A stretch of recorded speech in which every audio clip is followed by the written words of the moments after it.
BBC London has learnt that families made homeless by changes to housing benefit have been put up in four-star hotels in the capital at an even higher cost to the taxpayer. We've discovered that Westminster City Council paid more than £2 million last year in hotel bills. In one case, a family were moved out of their home and rehoused in a hotel at a cost of more than £12,000 a month. Our political correspondent Carl Mercer has this exclusive report. Meet the Osman family, husband, wife and 8 children. This is their home and has been for 3 months. 3 rooms at this hotel in Chelsea. They used to live in a 4-bedroom house. It was big and it had a chicken, it had a plate, it had a kitchen, it had 2 toilets, it had loads of bedrooms. We used to have bedrooms, yeah, and the school was near the school. We didn't even used to take buses, we just used to walk. The family became homeless when benefit camps meant they couldn't afford the rent at their previous home. They were moved to the hotel in November. Their housing benefit bill before was £700 a week. The taxpayer's now paying that nearly every night. Do you like living in a hotel? No. Why not? Because you don't get to make food in it, and you're not allowed to bring stuff, and you're not allowed to, no fridge, you're not allowed to make food in it and stuff. There's no cooking and no fridge, and every day we take away the outside, and every day, and children is going to school far away. The Osmans are far from alone. BBC London researched Westminster Council's spending for last year. We found many payments to a company called Polyglobe Limited. It's a hotel booking agency. The payments go on, nearly 700 different invoices, and many of the people featured in these documents have been in these hotels for months. The law says people should only be in bed and breakfast for a maximum of 6 weeks, and the government has already warned Westminster that it's breaking the law. This invoice for a 4-star hotel in Kensington shows how high these bills can go, more than £12,000 for 1 month. The woman in this case had previously got housing benefit of just over £3,000. This shows how much the council spent on putting people in hotels last year. Starting at £66,000 in January, the figure leaps to more than £500,000 in June. The total for the first 9 months of the year, more than £2 million. It is a scandalous waste of public money. These families have been losing their homes because of the cuts in housing benefit.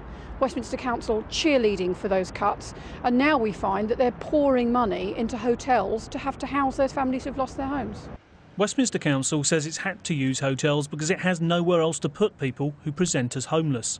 The scale of the problem, I think, is somewhat unprecedented in as much as we have large numbers of people presenting as homeless, and we don't have immediately opportunity to put them into self-contained accommodation or into social homes immediately.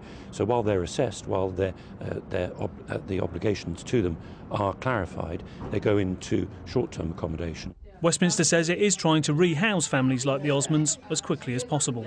Carl Mercer, BBC London News. Well, we saw there how one family is coping living in a hotel, albeit at great cost to the taxpayer.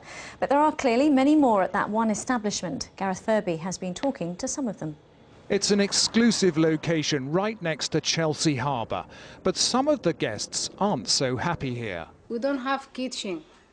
I have to bring breakfast every morning for the kids. Mahama Goob is a single mother with 3 children. I'm 8 years old, she's 6 It's almost 6 months. She says she had to move out of her flat, which was costing £500 a week, and thinks her hotel room must be costing Westminster Council even more.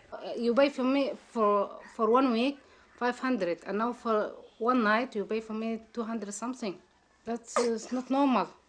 So how many benefit claimants may be staying in this hotel in similar circumstances? One guest says 3 floors have been booked out for this purpose, and there are more than 40 families here. Can you imagine how much it's all costing? She's also disabled and says the hotel treats her very well, and she's grateful to the staff. But she'd prefer to be in the adapted flat where she used to live. Why fork out all this money when you can have people in their own environment doing their own thing? But isn't it comfortable living on benefits here? Not according to Jason, who's also disabled and has been in a hotel room for 10 months. No fridge facilities, no cooking facilities, no laundry facilities here to wash your clothes. We get told by the reception that the council have rebooked us. So we get no no communications whatsoever from the council. I feel like as if you're being hidden away. Jury's Inn says it can't make any comment about hotel contracts or guests. And the people we've spoken to here say they have no issue with the hotel, which is treating them very well. They just feel they've been here too long, and the money, they think, could be better spent on permanent accommodation. Gareth Furby, BBC London News. Well, listening to that was the Communities Minister, Don Foster. A very good evening to you. Let's just pick up on that.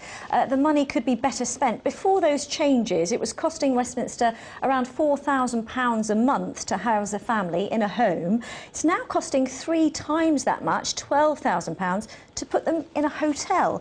How is that a good deal for the taxpayer? It's not a good deal for the taxpayer, and I think Westminster have got to explain precisely how they think it's a good deal, because in my view it certainly isn't. And of course, as you rightly said in your introductory film, that any use of bed and breakfast for families with children beyond a 6-week period, unless there is a review being undertaken, is actually illegal. They shouldn't be doing it. What are you doing about that? Well, one of the things we have done is to make very clear to local authorities what the law is. We've had all of the London local authorities in, had discussions with them. We're considering what further action we can take. But it's worth reflecting that around half of the London boroughs are able to solve the problems that are raised by the people who do present as homeless without resorting to the use of bed and breakfast for long periods of time. It can be done, and Westminster should be doing it. Well, the previous Housing Minister, Grant Shapps, wrote to Westminster almost a year ago warning them that they were breaking the law. Then the new minister in December said it was unacceptable. But what have you actually done about it? Well, we've brought the councils in and we've talked to them. One of the problems we've got under the current legislation is responsibility for bringing a legal challenge has to lie with the family that's affected or with their advisors. And we're certainly encouraging families in that situation to take legal action. But of course, we will do what we can to help. And it's worth bearing in mind that Westminster Council has had over £8 million additional grant to help with homelessness issues, and a further £3 million to help them with the transition to the new benefit arrangements. So we've actually provided them with resources, and in addition, we've made it easier for them to be able to use the privately rented sector to help with people who present as homeless. Do you not agree, though, that the market is fiercely competitive in London? Private landlords are going to be reluctant to take people on housing benefit when they can get market rates elsewhere. So, of course, the availability of housing has shrunk completely in London. Well, there is a real difficulty with housing, not only in London, but across the whole of the country. And that's one of the things that the coalition government is doing, is urgently trying to get new properties built and to bring empty properties, which frankly are a problem in their own right to communities, back into use to provide more affordable accommodation. Mr Foster, what's clear there is that this policy brought in by your government is not working for London. With hindsight, was it a mistake not to treat London differently and perhaps give it a London waiting, for example?